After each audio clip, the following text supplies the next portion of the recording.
So I actually had cancer 20 years ago, which had spread to my spine, so everything was fine.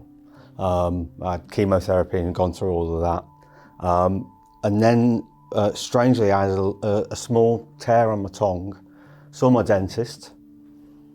Nothing remarkable, but he sent me to the dental hospital. Again, absolutely fine. Following year, saw my dentist again. Asked about it, yeah, it was fine. Then it was lockdown, and I didn't go to the dentist. So I saw him again in 2020, early on, about May, June time, because I was getting married in September. And I said, yeah, the tear in my tongue has actually kind of developed into an ulcer. It's got a bit of a white edge, doesn't seem to heal. Because I've got a history of cancer, and I had spinal mets, he basically referred me to MRI with a consultant. So the consultant saw me about 10 days after I'd seen the dentist, sent me for a biopsy. I thought nothing of it, truthfully. I just thought they were being a bit overcautious. Had the biopsy, waited about 21 days for the results of that, went back in to see the consultant, and I was diagnosed with cancer of the tongue. When I was first invited to the hospice, I just had to pick the closest one to me. I spoke to my nurse, and then she sent me all the details in an email.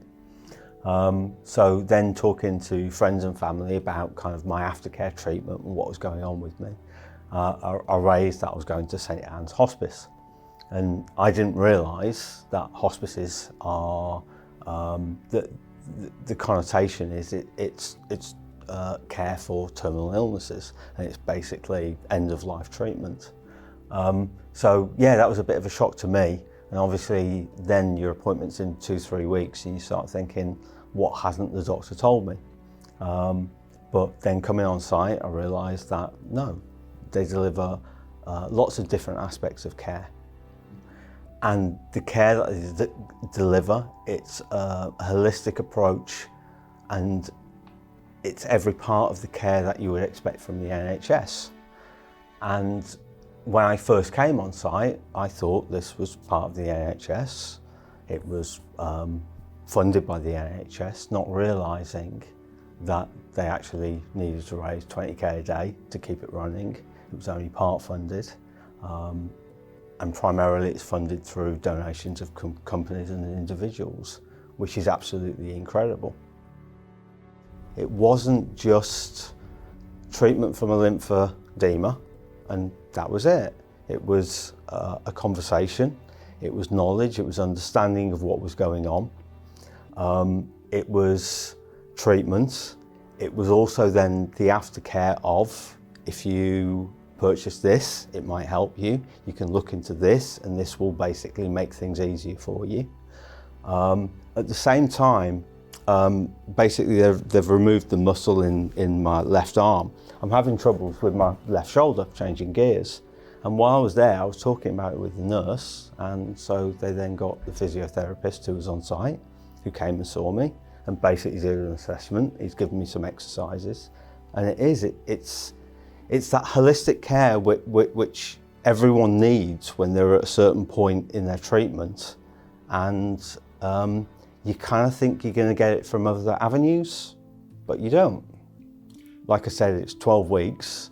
Yeah, I look amazing. My wedding photographs, which was, I think that was 8 weeks after the treatment, I look good in those. I got to say my own vows, which I was having trouble with speaking because of the lymphedema. So yeah, the trouble with older buildings is they weren't built for what you now do. So it's modernisation, which a lot of the time then you're just papering over the cracks, and in actuality it's new facilities which are required. If you go back to my initial treatment at MRI and actually look what they've done, they've built whole new facilities to deliver the care that they need to deliver.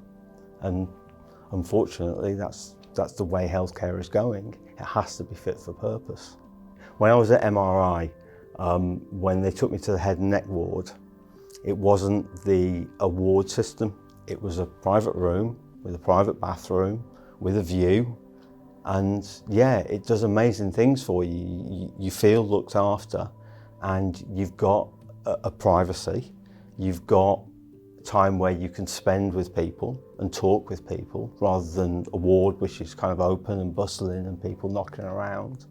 And if you're having treatment and you feel vulnerable anyway because of that treatment, a private room is unbelievably good. The expectation for everyone, if they get ill, is that they have the best treatment possible.